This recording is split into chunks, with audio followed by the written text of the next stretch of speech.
Hace algunos años atrás, uno de los temas más controversiales que se debatían entre los creyentes en Cristo era el asunto que llegó a conocerse como la salvación por señorío. El debate se redujo esencialmente a una sola pregunta: si un individuo podía o no aceptar a Cristo como Salvador sin arrepentirse del pecado ni someterse a Él como Señor. El defensor más abierto y descatado de la salvación por señorío en ese momento fue John MacArthur, quien escribió un libro sobre el tema titulado El Evangelio según Jesús. Uno de los colegas de MacArthur por muchos años, Phil Johnson, estuvo en el centro de esta controversia teológica, y hace varios años, en un intento por explicar con exactitud la esencia de ese asunto, escribió una serie de artículos titulados ¿Cómo me vi envuelto en el debate sobre la salvación por señorío? A continuación, un excerto de uno de estos artículos que él que él escribió, y tras presentar brevemente los antecedentes y la historia de esta controversia, Phil escribió: la controversia sobre el señorío volvió a ser un problema en mi vida en 1979. En 1978 acepté un puesto como pastor de jóvenes en una iglesia en San Petersburg, Florida. Pasé 3 años trabajando con jóvenes, y fue durante esos años en el ministerio juvenil que me vi obligado a afrontar el tema del señorío directamente. Nunca olvidaré mi primera reunión con el grupo de jóvenes. Tuvimos un breve momento de presentación donde cada miembro me contó algunos datos importantes sobre sí mismo. Todos afirmaban ser cristianos y en casi todos los casos basaron su esperanza de salvación en algún momento de su infancia, cuando sus padres los guiaron en la oración para invitar a Jesús a entrar en sus corazones. ¿En serio? Casi todos dijeron que invitaron a Jesús a entrar en sus corazones cuando tenían unos 2 o 3 años, demasiado pequeños incluso para recordar el momento, pero todos se aferraron a ese momento en su pasado olvidado de hace años, cuando oraron por inspiración de sus padres, y ese momento de fe fue la única base de su confianza en la salvación.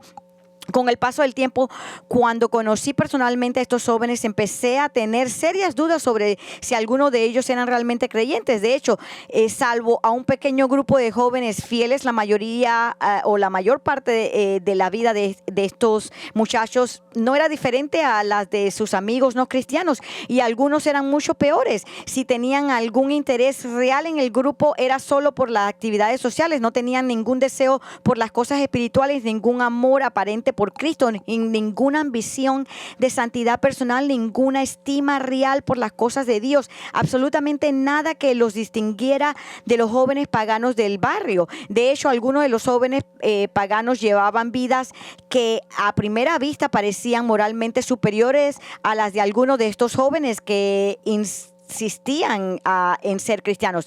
Ahora bien, todas estas preguntas que inquietaban a Phil en aquel entonces siguen siendo problemas hoy día, y pueden reducir a una sola pregunta: ¿qué dijo Jesús acerca de ser uno de sus discípulos? Es decir, ¿cómo definió Jesús seguirlo como discípulo suyo? Y esta mañana, mientras continuamos nuestro estudio del Evangelio de Lucas, vamos a encontrar las respuestas a estas preguntas, porque en el pasaje que estudiamos hoy, Jesús explica no solo cómo define a un discípulo suyo, sino también lo que cuesta ser un verdadero discípulo suyo. El pasaje al que me refiero es el último grupo de versículos de Lucas 14, comenzando con el versículo 25. Y esto es lo que leemos, empezando en el versículo 25. Dice: grandes multitudes acompañaban a Jesús, y él, volviéndose, les dijo: si alguien viene a mí y no aborrece a su padre y a su madre padre, a su mujer e hijos, a sus hermanos y hermanas y aún hasta su propia vida, no puede ser mi discípulo. El que no carga su cruz y me sigue no puede ser mi discípulo, porque ¿quién de ustedes, deseando edificar una torre, no se sienta primero y calcula el costo para ver si tiene lo suficiente para terminarla? No sea que cuando haya echado los cimientos y no pueda terminar, todos los que lo vean comiencen a burlarse de él diciendo: ese hombre comenzó a edificar y no pudo terminar. ¿O qué rey cuando sale al encuentro de otro rey para la batalla no se sienta primero a deliberar si con 10,000 hombres es bastante fuerte para enfrentar al que viene contra él con 20,000? Y si no, cuando el otro todavía está lejos, le envía una delegación y pide condiciones de paz. Así pues, cualquiera de ustedes que no renuncie a todas sus posesiones no puede ser mi discípulo. Por tanto, buena es la sal, pero si aún la sal ha perdido su sabor, ¿con qué será sazonada? No es útil ni para la tierra ni para el montón de abono. La arrojan fuera. El que tenga oídos para oír, que oiga. Ahora bien, lo que obviamente inquieta a muchas personas en este pasaje son las palabras de Jesús en el versículo 26 acerca de cómo nadie puede ser uno de sus discípulos si no odia a su padre y a su madre, o a su esposa e hijos, a sus hermanos y hermanas e incluso a su propia vida. Esta información se considera una de las palabras más difíciles de Jesús por dos razones. En primer lugar, es una verdad difícil de aceptar, ya que la mayoría amamos profundamente a nuestros familiares, y en segundo lugar, es una verdad difícil de conciliar con otras enseñanzas de Cristo sobre el amor al prójimo. Pero además, este pasaje ha sido difícil para muchos debido a lo que Jesús dijo en el versículo 27. El que no carga su cruz y me sigue no puede ser mi discípulo. Esta afirmación no solo ha desconcernado a la gente, sino que les ha desconcertado en cuanto a lo que Jesús quiso decir en estas palabras y cómo aplicarlas a sus vidas. Y finalmente, lo que Jesús dijo en los dos últimos versículos de este pasaje acerca de la sal se vuelve inútil, ha sido difícil de entender para la gente, porque no ven ninguna conexión entre lo que Jesús había estado enseñando en los versículos anteriores acerca de ser uno de sus discípulos y estas verdades acerca de la sal. Y así, por estas razones, este pasaje de las Escrituras ha sido un desafío para los cristianos, no solo aceptarlo, sino entenderlo y ponerlo en práctica en sus vidas. Pero mi oración y deseo es que a medida que avanzamos en estos versículos, no solo entiendan lo que Jesús está diciendo, sino que acojan y acepten lo que Él dice, y al hacerlo profundicen a su comprensión, así como la relación de cada uno de ustedes con Él como uno de sus discípulos. Y entonces, para que esto suceda, primero necesitamos conocer el contexto de las palabras de nuestro Señor y por qué dijo lo que Él dijo acerca de ser uno de sus discípulos. Como ustedes recordarán, Lucas nos ha estado contando tanto en los capítulos 13 como el 14 de su evangelio, como Jesús les dijo a los líderes religiosos de Israel, es decir, a los fariseos, que serían excluidos de su reino. Y Él dijo que serían excluidos de su reino porque eran hombres que no solo lo rechazaron a Él y su oferta de salvación gratuita, sino que se conformaban con continuar en su pecado de orgullo, arrogancia y autocomplacencia. Es decir, estos hombres, a pesar de ser religiosos, se negaron rotundamente a arrepentirse de su pecado y someterse a Jesús como discípulos de Él. Ahora bien, es en este contexto de rechazo de Jesús por parte de los fariseos que Lucas nos dice que en el versículo 25 que grandes multitudes acompañaban a Jesús, y Él volviéndose les dijo.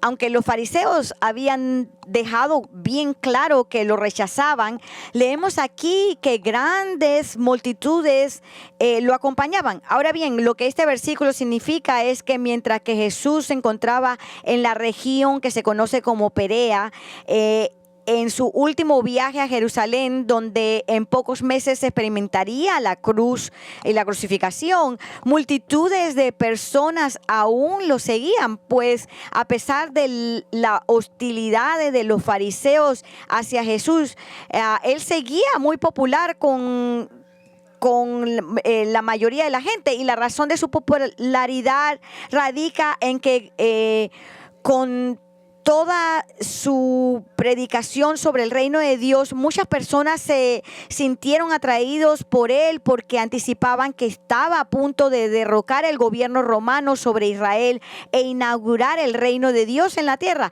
Y así, a la luz de esto, muchos de los que estaban constantemente cerca de Jesús estaban allí por las razones equivocadas. Ellos no tenían un compromiso con él personalmente. Simplemente disfrutaban de la emoción de estar con él, escucharlo hablar de su reino y observarlo realizar curaciones sobrenaturales, sin mencionar que a veces los alimentaba de gratis. Es decir, lo seguían por razones superficiales y frívolas. Y en palabras de un maestro de la Biblia que leí, él dice, se comportaban como si se dirigieran a un banquete festivo, pero no se dirigían a un banquete festivo, sino una ejecución. Y así fue en ese contexto, con todo tipo de personas siguiéndolo mientras hacía su camino hacia Jerusalén, que en uno de esos días Jesús se detuvo y se dirigió a todas esas personas, dirigiéndose a las multitudes y diciéndoles con palabras inequívocas lo que cuesta, el precio que uno tiene que pagar para ser uno de sus discípulos. Y ahora, antes de ver lo que dijo Jesús, es de vital importancia y absolutamente necesario que entendamos exactamente lo que el Señor quiso decir con la palabra discípulo. Porque aquí es donde mucha gente se confunde y malinterpreta no solo lo que el Señor estaba diciendo en este pasaje, sino todo el concepto de ser un discípulo que dice el Nuevo Testamento. Verán, existe una interpretación de la palabra discípulo que asume erróneamente que alguien puede ser salvo, pero no ser discípulo de Jesús. Según esta perspectiva, uno puede reconocer e incluso aceptar a Jesús como su Salvador, pero ser discípulo suyo es una opción solo si desea alcanzar un mayor nivel de compromiso con Él. Es decir, un discípulo, según esta perspectiva, es alguien que se acerca más a Jesús que quienes simplemente son salvos. Un discípulo es alguien que vive a un nivel de espiritualidad más profundo que otros cristianos. Pero, queridos amigos, esto es totalmente erróneo y contrario a la definición que el Nuevo Testamento da de ser discípulo de Cristo. Como les comenté al principio de este mensaje, uno de los primeros hombres al frente de la controversia sobre la salvación por el señorío fue John MacArthur, y por lo tanto se vio obligado a reflexionar y considerar todos los temas involucrados en este debate. En el centro de esta discusión estaba la cuestión del significado tal como se usa en el Nuevo Testamento de la palabra discípulo, y esto es lo que John MacArthur dice al respecto en su comentario sobre Lucas. Escuchen con atención porque esto es extremadamente importante. Él dice: la palabra griega traducida como discípulo es un término amplio que identifica a un aprendiz o estudiante en la antigua cultura judía. Los rabinos eran itinerantes y viajaban acompañados de sus discípulos. Aunque la comunidad religiosa nunca lo reconoció como tal, a Jesús se le solía llamar rabino, en parte porque, al igual que los rabinos, era un maestro itinerante con discípulos. Esos primeros discípulos tenían distintos niveles de compromiso, fluctuando desde los plenamente comprometidos hasta los nominalmente comprometidos y los curiosos sin compromiso. A lo largo de su ministerio, Jesús aclaró los requisitos para ser un discípulo genuino y los expresó en términos más absolutos. Como resultado, los discípulos superficiales comenzaron a abandonarlo. Al llegar el final de su ministerio, Jesús se había vuelto aún más categórico sobre el discipulado. El término discípulo experimentó una metamorfosis y adquirió un significado más puro y restringido, de modo que en el libro de los Hechos se convirtió en sinónimo de cristianos y describió a los verdaderos creyentes redimidos en Cristo. Y así, puesto que nuestro pasaje de esta mañana tuvo lugar hacia el final del ministerio de Cristo, solo unos meses antes de su muerte, Jesús está usando el término discípulo aquí en ese sentido más puro, más definido y restrictivo, de modo que cuando dice nadie puede ser mi discípulo a menos que, quiere decir que nadie puede ser cristiano, un seguidor, un verdadero creyente en mí a menos que con esto como antecedente, estamos listos para estudiar este pasaje apasionante y desafiante en el que Jesús revela el precio de ser su discípulo. Si alguien no está dispuesto a pagar este precio, entonces según Jesús no es un verdadero cristiano. Así lo expresó el Señor. Dijo que ser uno de sus discípulos es muy costoso y que quienes lo son están dispuestos a pagar el precio por seguirlo en 3 áreas muy específicas de la vida, siendo la primera la familia. Jesús dijo, lo aman sobre los miembros de su familia. Lo vemos en el versículo 26. Dice, si alguien viene a mí y no aborrece a su padre y madre, a su mujer e hijos, a sus hermanos y hermanas y aún hasta su propia vida, no puede ser mi discípulo. Ahora, les recuerdo que antes de esta declaración Jesús había dicho algunas cosas importantes sobre la relación de creyentes con otros miembros de su familia que no eran creyentes. Por ejemplo, y esto lo cubrimos anteriormente en Lucas 12, el versículo 51, dice, ¿piensan que vine a dar paz en la tierra? No, les digo, sino más bien división, porque desde ahora en adelante 5 en una casa estarán divididos, 3 contra 2 y 2 contra 3. Estarán divididos el padre contra el hijo y el hijo contra el padre, la madre contra la hija y la hija contra la madre, la suegra contra su nuera y la nuera contra su suegra. Y en Mateo 10:37 Jesús había dicho estas palabras: el que ama al padre o a la madre más que a mí no es digno de mí, y el que ama a su hijo o a la hija más que a mí no es digno de mí. Pero aquí en Lucas 14 Jesús fue más allá al decir algo que nos resulta absolutamente impactante. Usó la palabra odio en relación con los miembros de nuestra familia, incluso con nuestra propia vida, y dijo que a menos que los odiemos y a nosotros mismos, no podemos ser uno de sus discípulos. Así que, ¿cómo podemos entender estas palabras de nuestro Señor? ¿Quiso decir Jesús que debemos odiar literalmente a los miembros de nuestra familia?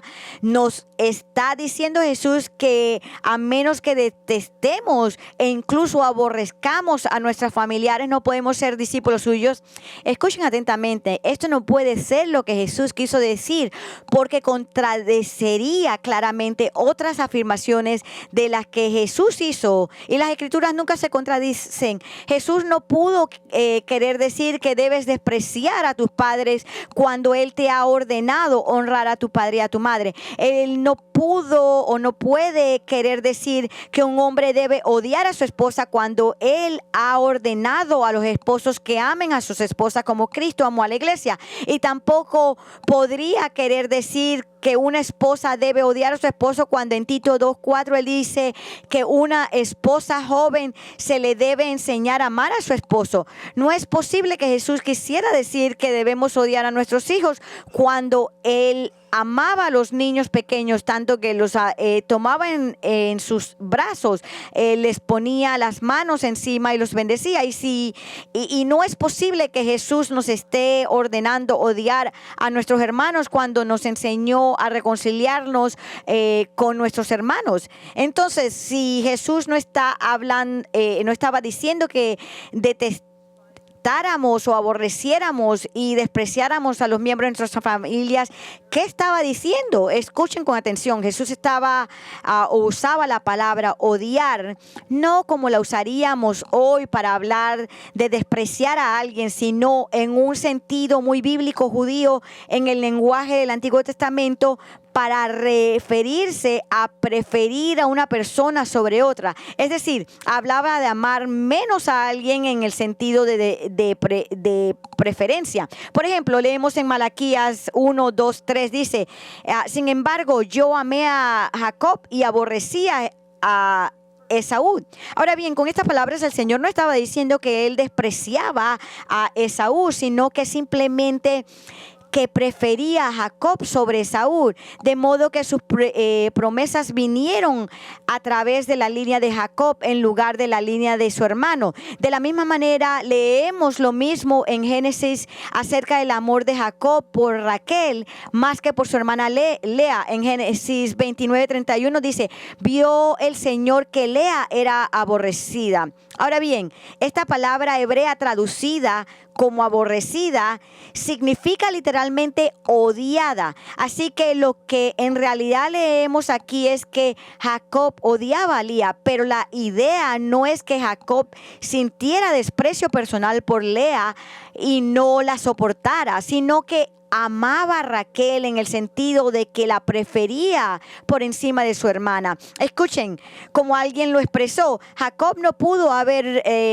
sentido demasiado rechazo por Lea. Después de todo, concibió 7 hijos con ella. Así pues, a la luz de este concepto del Antiguo Testamento sobre el odio, lo que Jesús dice en Lucas 14:26 sobre odiar los miembros de nuestra familia es simplemente la forma judía y semítica de decir que un discípulo de Cristo lo ama por encima de los miembros individuales de su familia o de nuestras familias. De modo que si lo que un miembro de la familia piensa, cree o desea contradice lo que el Señor dice en su palabra, entonces nos ponemos del lado de nuestro Señor y no del de ellos. Es decir, nuestra devoción, lealtad y compromiso con Cristo son lo primero, incluso antes que nuestros seres queridos más queridos. Como lo expresó el apóstol Pablo en Colosenses 1:18, Él es también la cabeza del cuerpo que es la iglesia. Él es el principio, el primogénito de entre los muertos, a fin de que Él tenga en toda la primacía. Escuchen, el Señor no nos está diciendo que despreciemos a nadie en nuestra familia. Amamos a los miembros de nuestra familia y se supone que debemos amarlos, pero lo que Él nos está diciendo es que amarlos, tan importante y significativo como es, debe estar en un nivel secundario a amarlo a Él, porque debemos amar al Señor nuestro Dios por encima de todo, con todo nuestro corazón, alma, mente, fuerza y ser. Y ahora bien, parte del problema que tenemos para comprender este concepto de ser discípulos y odiar a los familiares se debe a que en nuestra cultura del día de hoy es en general socialmente aceptable seguir a Jesús. Pero eso no era el caso hace 2000 años en la cultura judía de la época de Jesús. De hecho, era muy difícil para un judío en aquel entonces ser discípulo de Jesús. Así lo explicó un teólogo, cómo los judíos que escuchaban a Jesús hablar de odiar a los familiares a pesar de ser uno de sus discípulos lo habría entendido. Él dijo: en aquella época, un judío que se decidiera por Jesús, se distanciaría de su familia. Si alguien deseaba la aceptación de familiares más que una relación con Dios, uno nunca vendría a Jesús, dado el rechazo inevitable que sucedería. En otras palabras, no podría haber una devoción casual con Jesús en el primer ciclo.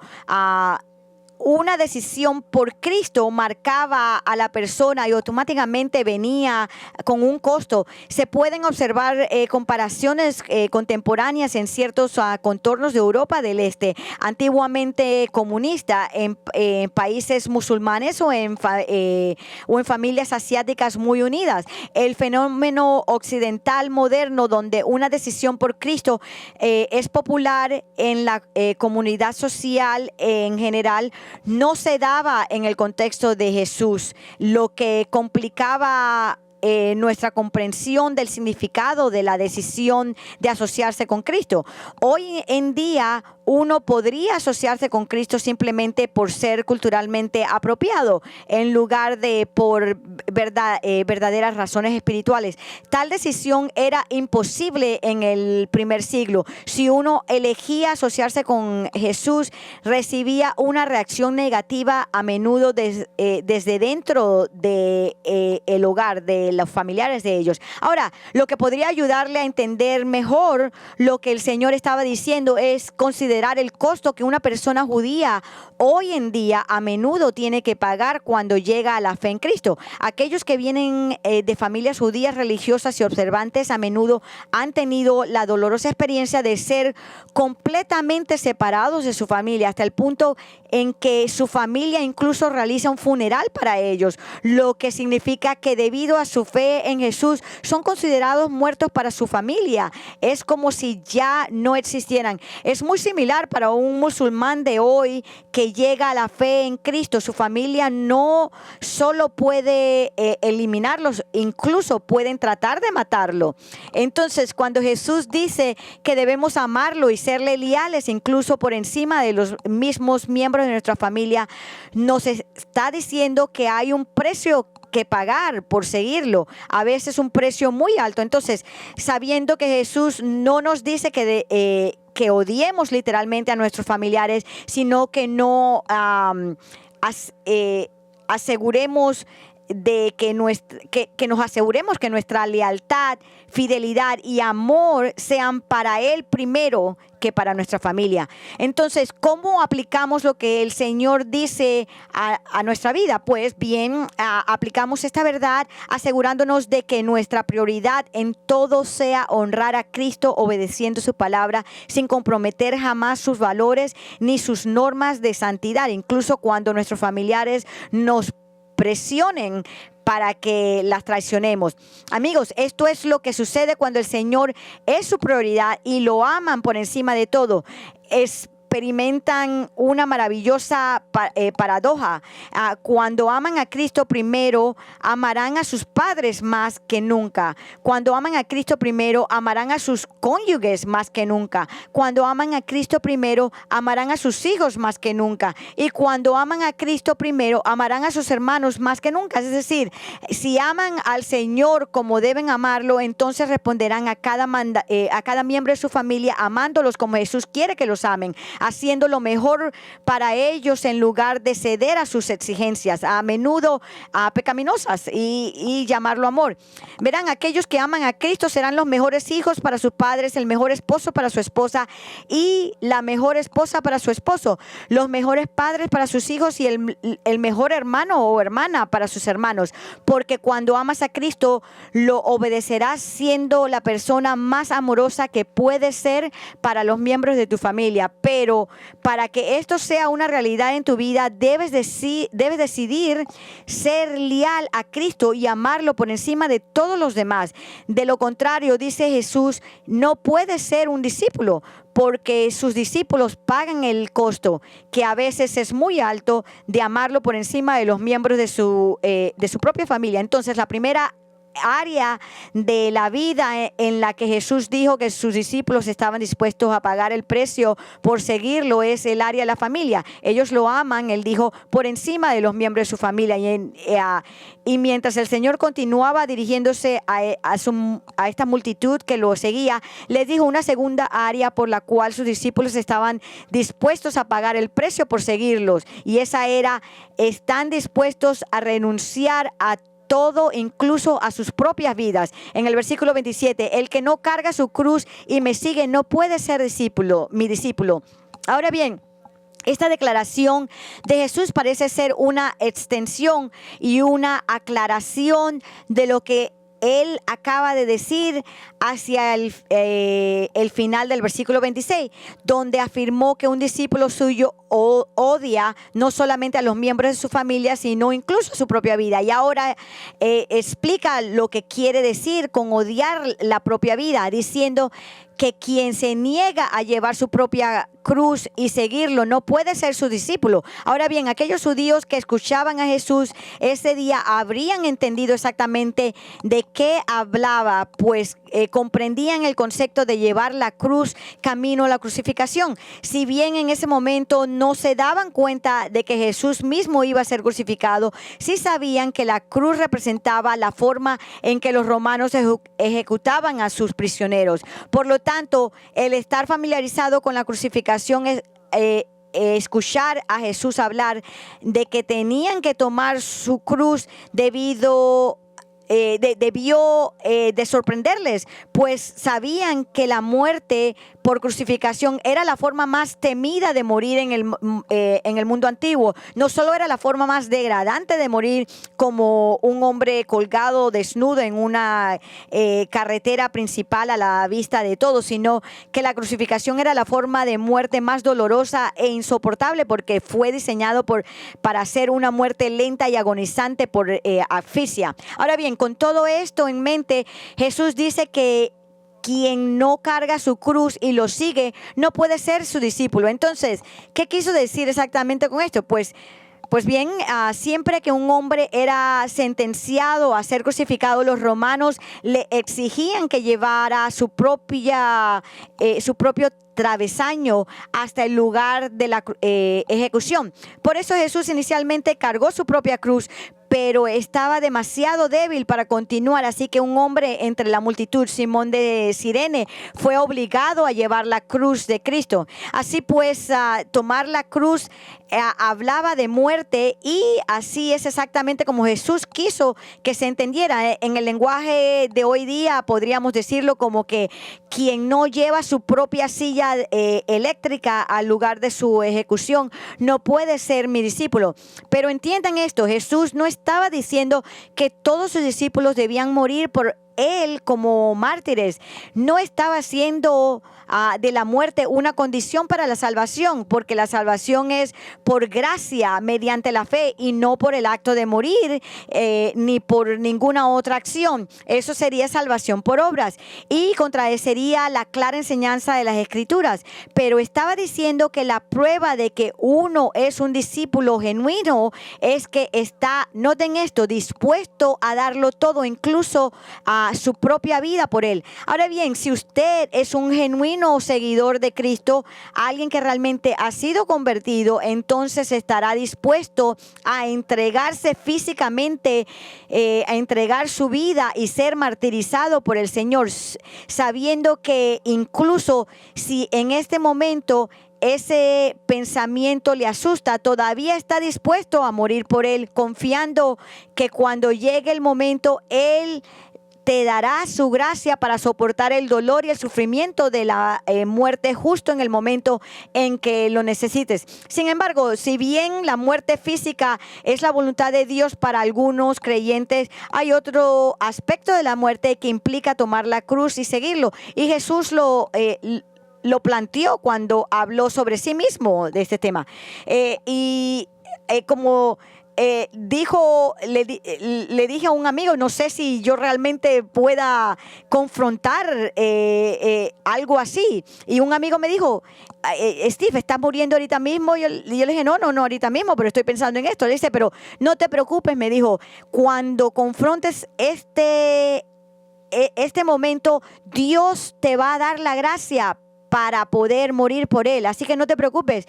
Y nuevamente, aunque la muerte física no es lo que Dios quiere para todos nosotros, es para algunos, pero esto también hay otro aspecto que envuelve esto, y Jesús habló sobre este tema.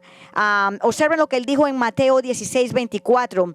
En la manera que Jesús lo planteó, él dice: entonces Jesús dijo a sus discípulos, si alguien quiere venir en pos de mí, niéguese a sí mismo, tome su cruz y que me siga.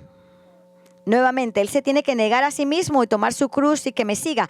Ahora observen que aquí Jesús mencionó el concepto de negarse a sí mismo en el contexto de tomar la cruz. Entonces, ¿qué significa seguir a Cristo? A seguir a Cristo negándose a sí mismo y tomando la cruz. Esta es la manera en que lo explicó un comentarista, George Ladd. Él dice, obviamente esto no significa que todo discípulo deba morir. Sin embargo, debe estar listo o dispuesto a hacerlo. Ya no vive para sí mismo, sino para el reino de Dios. Lo que le sucede carece de importancia, pues el destino del reino lo es todo. Este es el significado de las palabras. Si alguno quiere venir en pos de mí, niéguese a sí mismo, tome su cruz y sígame. Esto no significa abnegación, es decir, negarse a sí mismo de los placeres y goces de la vida. La abnegación puede tener un fin egoísta. Al practicar la abnegación, los hombres han buscado ventajas egoístas. La abnegación de uno mismo es lo opuesto, significa la renuncia a la propia voluntad para que el reino de Dios pueda convertirse en esa preocupación tan importante de la vida. Tomar la cruz no significa asumir cargas. La cruz no es una carga, sino un instrumento de muerte. Tomar la cruz significa la muerte del yo, de la ambición personal y el propósito egocéntrico. En lugar del logro egoísta, por altruista y noble que sea, uno debe desear solo el gobierno de Dios. Verán, lo que Jesús quiere transmitir es que quienes son sus verdaderos discípulos no escatiman esfuerzo para seguirlo. Están tan comprometidos con su señorío sobre sus vidas que lo sacrifican todo por él, incluso sus propias vidas si es necesario. Y para enfatizar el concepto de que un discípulo está dispuesto a sacrificarlo todo por él, Jesús procedió a dar dos parábolas que ilustran esta verdad. Noten en el versículo 28, él dice, porque ¿quién de ustedes deseando edificar una torre, no se sienta primero y calcula el costo para ver si tiene lo suficiente para terminarla? No sea que cuando haya echado los cimientos y no pueda terminarla, todos los que lo vean comiencen a burlarse de él, diciendo, este hombre comenzó a edificar y no pudo terminar. ¿O qué rey, cuando sale al encuentro de otro rey para la batalla, no se sienta primero y delibera si con 10,000 hombres es bastante fuerte para enfrentarse al que viene contra él con 20,000? Y si no, cuando el otro todavía está lejos, le envía una delegación y pide condiciones de paz. Ahora bien, ambas parábolas plantean esencialmente el mismo punto, que es fundamental calcular el costo antes de intentar hacer algo. En la primera parábola, Jesús habla de un hombre que decidió construir una torre. Ahora bien, no se nos dice qué tipo de torre era, ni es realmente importante ni pertinente para el tema de la historia. Podría haber sido una torre de vigilancia para su viña, para protegerla de los ladrones que la robaban o que podrían robar sus productos, o podría haber sido una torre para almacenar sus bienes. Independientemente del tipo de torre que este hombre quisiera construir, Jesús dijo que antes de comenzar cualquier obra, primero debía sentarse a calcular cuánto costaría para ver si tenía suficiente dinero para terminarla. De lo contrario, si ponía los cimientos y luego se quedaba sin dinero y no podía construir más, Jesús dijo que la gente de su comunidad que observaba su insensatez se reiría de él, se convertiría en un objeto de burla y el hazmerreír de su vecindario. La idea de la parábola entonces es que antes de comenzar este proyecto debería haberse sentado a calcular el costo. La segunda parábola plantea el mismo punto, pero de forma ligeramente diferente, a diferencia de la primera, en la que el hombre podía elegir si quería o no construir su torre. En esta parábola que trata sobre un rey invadido, el rey no tenía elección.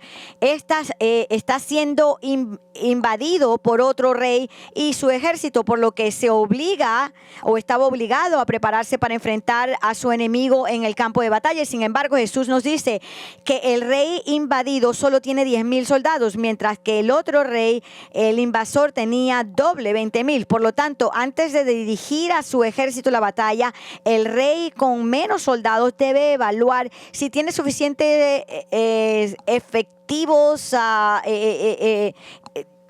a personas para la batalla y armas para derrotar a su enemigo más poderoso.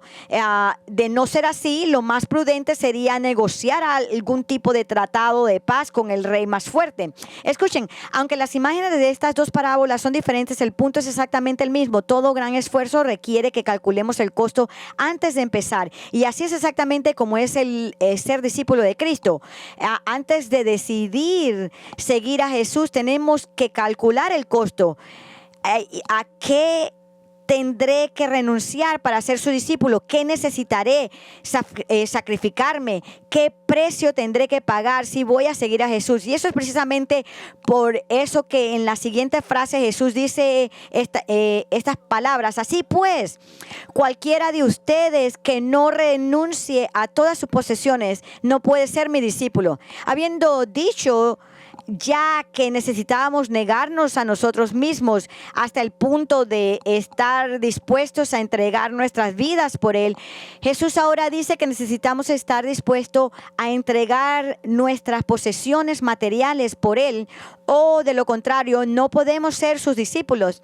Entonces, ¿qué quiere decir Jesús con esto? Tenemos que renunciar a todo lo que poseemos, tenemos que abrazar a socialismo o el comunismo, donde no podemos poseer nada.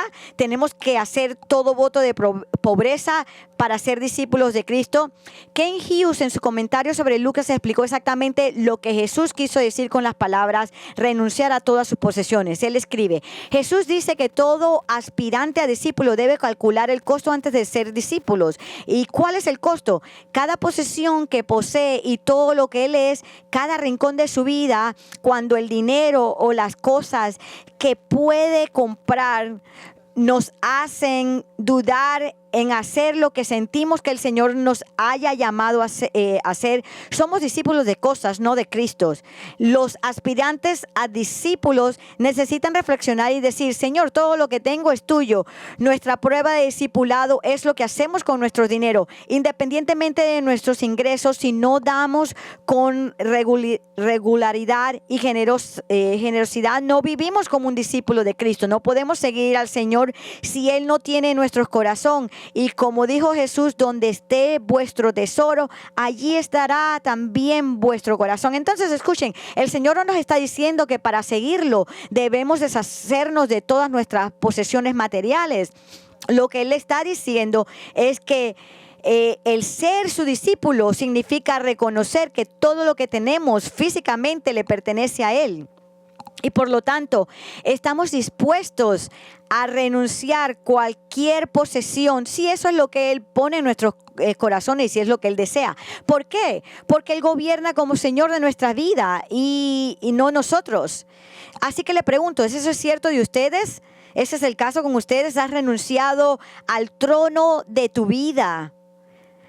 Al renunciar al autogobierno y aceptar voluntariamente al gobierno de Cristo sobre ti, esa es la marca de un verdadero discípulo. Jesús nunca presentó la salvación como solo creer en Él como Salvador, sin el compromiso de obedecerlo como Señor. Él presentó la salvación como confianza en Él, así como el compromiso de seguirlo y estrechez de su palabra, pase lo que pase, o lo que nos pase a cada uno de nosotros. Stephen Olford, pastor de muchos años, solía explicarlo así: si Jesucristo no es Señor de todo, entonces no es Señor en absoluto. Ahora bien, esto no significa que tengamos todo bajo control y que nunca luchemos con el pecado, ni que cada área de nuestra vida esté siempre bajo el control de Cristo. No, eso no es lo que le está diciendo. Lo que sí significa es que incluso durante nuestras dificultades para obedecerle, el gran anhelo de nuestro corazón es que Él nos gobierne y reine por completo. El Señor nos está hablando de cómo es en nuestra vida. Y ahora bien, si este tipo de compromiso con Cristo no es real en tu vida, entonces necesitas examinar tu corazón para ver si realmente eres salvo, eres un creyente verdadero, porque es normal que los verdaderos creyentes tengan una devoción a Jesús por encima de todo y de todos. Y así, tras habernos dicho que sus discípulos están dispuestos a pagar el precio de seguirlo, amarlo por encima de sus familias, estar dispuestos a darlo todo, incluso sus propias vidas por él, Jesús procedió a hablarles sobre un tercer aspecto que sus discípulos están dispuestos a pagar por seguirlo. Están enteramente entregados a él. Escuchen lo que dice en el versículo 34 y 35. Dice: por tanto, buena es la sal, pero si aún la sal ha perdido su sabor, ¿con qué será sazonada? No es útil para la tierra ni para el montón de abono. La arrojan fuera. El que tenga oídos para oír, que oiga. Ahora bien, como dije antes, la gente ha leído estos versículos y se ha preguntado por qué Jesús decidió hablar de la sal cuando estaba hablando de ser uno de sus discípulos, y se ha preguntado qué tiene que ver la sal con seguirlo. Pues bien, sí que tiene que ver, y una vez que entiendan lo que Jesús dijo sobre la sal, verán la conexión que establecía con el discipulado. Jesús dijo que la sal es buena, y tenía razón. La sal es muy buena porque da sabor a nuestros alimentos, y en el mundo antiguo, antes de que existiera la refrigeración, la sal servía como conservante, combatiendo el proceso de deterioro de los alimentos. Sin embargo, Jesús dijo que aunque la sal normalmente es buena, si pierde su capacidad de dar sabor a la comida, de modo que se vuelve insípida, lo cual fue algo que sucedió cuando la sal del mar muerto se contaminó con yeso. Entonces esa sal contaminada era inútil, no servía para nada, ni siquiera podía usarse como fertilizante para la tierra o incluso para el montón de estiércol, ya que ya no podía usarse para descomponer nada. Ahora escuchen con atención, el punto que Jesús plantea es que así como la sal debe ser pura y no contaminada para funcionar correctamente, quienes quieran ser discípulos de Cristo necesitan tener una devoción pura, sincera y no contaminada a Él, porque eso es lo que se necesita para funcionar correctamente como seguidores suyos. De lo contrario, ¿saben qué? Somos tan inútiles como la sal contaminada. Amigos, ser discípulo de Jesucristo es muy costoso y no debe tomarse a la ligera. En este pasaje, nuestro Señor dejó muy claro que quienes quieran ser sus discípulos deben amarlo por encima de todo, incluso a los miembros de su propia familia que ellos aman. Y deben estar dispuestos a renunciar a todo por Él, incluso sus propias vidas, y deben seguirlo con una devoción sincera, no con un compromiso a medias con Él. Y voy a terminar con una cita del comentarista bíblico Leon Morris, quien resume la lección que Jesús enseñaba ese día sobre ser su discípulo. Él escribe: la lección es clara. Jesús no quiere seguidores que se apresuren a ser discípulos sin pensar en lo que implica. Y es claro sobre el precio.